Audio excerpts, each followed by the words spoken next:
Hey guys, day 32 of learning OpenGL to make my game engine. Today I basically added a grid behind the object. Eventually I'm going to add the both vertical and horizontal lines across to actually accentuate the grid so you could tell relative to the object how it's moving forward and backwards. That's basically why I added it, to just visualize the depth perception more, so it makes it easier to understand what I'm actually doing if I have like a concrete constant grid. Obviously it's rotating right now just because I wanted to mess with the functions again, just to keep on remembering everything. But that was pretty much what I learned today.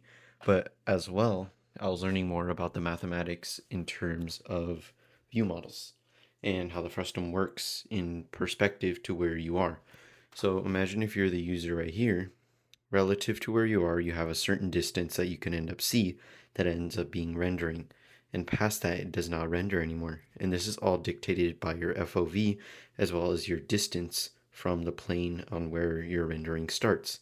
So imagine this is where your eyes are and this is where the monitor is. Relative to where the monitor is what you actually see. So you need to calculate what the triangular, or basically the sine, basically the sine of the angle, so you could tell on where you're actually looking. If you calculate the sine, you're actually seeing the monitor, which here is labeled at h near and can be visualized using tangent. However, you want to limit the height and width of it, so you have to put a 1 over it. So you basically do the inverse of tangent multiplied by the distance.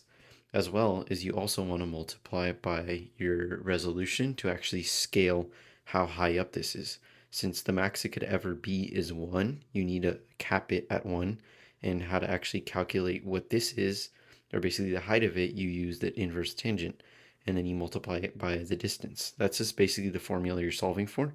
So it's tangent FOV is basically calculated by h near, or it could be calculated as sine over cosine, and then you inverse it, and you ended up getting that value. And as well, like I said previously, relative to how you scale the aspect ratio is what you're actually going to see. So if you have a vertex over here, relative to the aspect ratio, you're going to be able to see it smaller. And as it continues to go across and more closer to the screen, it takes up more space on your screen rather than taking up less space on your screen. That's basically how you visualize it and how it's learned. But yeah, that was basically day 32, and I'm going to keep on learning more and continuing on the grid system.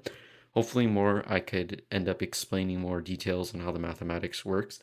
Right now, it's kind of just like trial and error and keep on testing to really engrave how something works, because everything takes practice and it ends up taking time if you really want to have a concrete understanding of what something is. But yeah, that was day 32.